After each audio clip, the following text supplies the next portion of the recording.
Hello students, इस video lecture में हम आई रोडो फर्स्ट चैप्टर 7th क्वेश्चन को एनालाइज करेंगे। तो वीडियो को पॉज करके आप क्वेश्चन को पढ़ लीजिए। चलिए शुरू करते हैं सॉल्यूशन। तो यहाँ पर दो स्विमर हैं। फर्स्ट स्विमर, दोनों स्विमर एक पॉइंट ए से चलते हैं और बी पर पहुँचना है। तो पहले स्विमर के हम सिचुएशन को एनालाइज करते हैं। तो that is for first swimmer. इसमें सिचुएशन ये है कि ए से बी तक फर्स्ट स्विमर स्ट्रेट लाइन में पहुंचता है। इस मीन्स उसको अप स्ट्रीम में किसी ना किसी एंगल पर चलना पड़ेगा। तो इसकी वेलोसिटी के दो कंपोनेंट कर लेते हैं यहाँ पर। ये वेलोसिटी है फर्स्ट स्विमर की। ये एंगल हमने थीटा कंसीडर कर लिया अप स्ट्रीम से।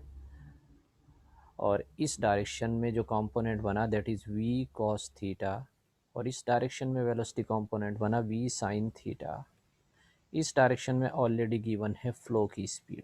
तो चूंकि किसी भी तरह की कोई ड्रिफ्ट नहीं मिल रही है फर्स्ट स्विमर को, इट मीन्स हम कह सकते हैं v sine theta is equal to v naught. तो यहाँ से सिचुएशन आती है कि sine theta will be equal to v naught upon we.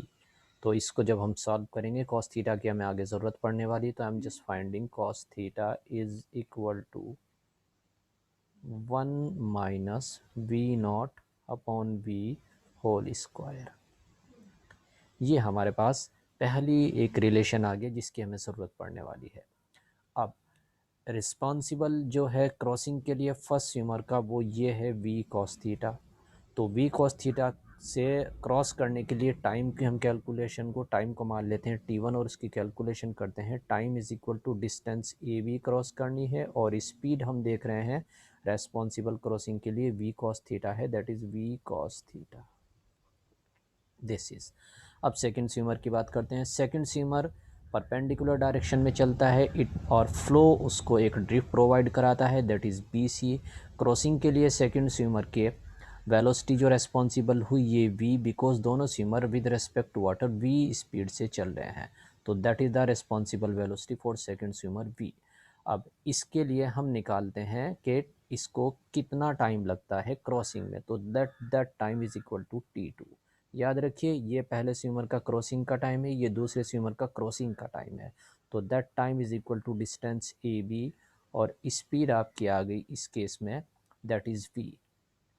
अब इतने ही टाइम में इसको एक ड्रिफ्ट मिलती है बी सी। तो ये बी सी ड्रिफ्ट अगर हम निकालना चाहते हैं, that is the distance B C will be equal to speed into time आप कह सकते हैं। दैट इज़ स्पीड है दैट इज़ वी नॉट जो कि ड्रिफ्ट प्रोवाइड कराई है, और टाइम है t2। तो आप लिखेंगे v naught into A B upon v. ये सेकंड रहा। अब ड्रिफ्ट को ओवरटेक करना है, बी पॉइंट पर पहुंचना है। सपोज यहाँ से यहाँ तक पहुंचने का टाइम लगता है t3।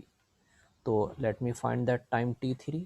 तो that time t3 will be equal to distance हम देख रहे हैं bc और स्पीड u हमें कैलकुलेट करनी है, निकालनी है। सवाल में लिखा हुआ है कि find the velocity u।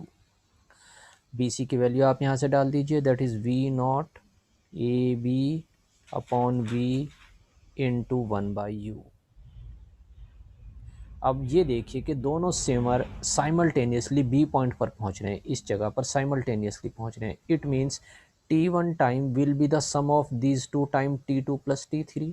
Value put कर दीजिए, t1 will be equal to जब is equal to t2 plus t3, और जब वैल्यू आप पुट करेंगे ए बी अपॉन वी, यहाँ ए बी अपॉन वी, यहाँ ए बी अपॉन वी, तो हमारे पास ये पूरा डेटा एलिमिनेट हो जाएगा और हमें मिलने वाला है यहाँ से दैट इज़ लेफ्ट साइड में sec थीटा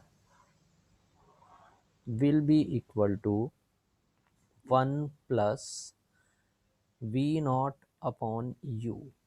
आपको कैलकुलेट करना है u, तो ये उस तरफ ले जाते हैं और u को हम निकाल लेंगे। u will be equal to आएगा v not divided by sec theta minus 1।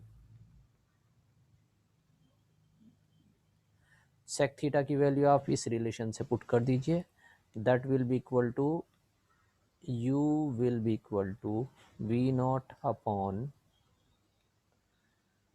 1 minus v naught upon v whole square to the power minus half। That is because root है, 1 अपॉन करेंगे तो माइनस हाफ पावर आ जाएगी, -1। And that is final answer of the question. अगले question के लिए आप हमारी video को चैनल को सब्सक्राइब कर लीजिए और वीडियो को लाइक करके अपने फ्रेंड्स के साथ शेयर कर दीजिए। Thanks for watching the video. Have a nice day.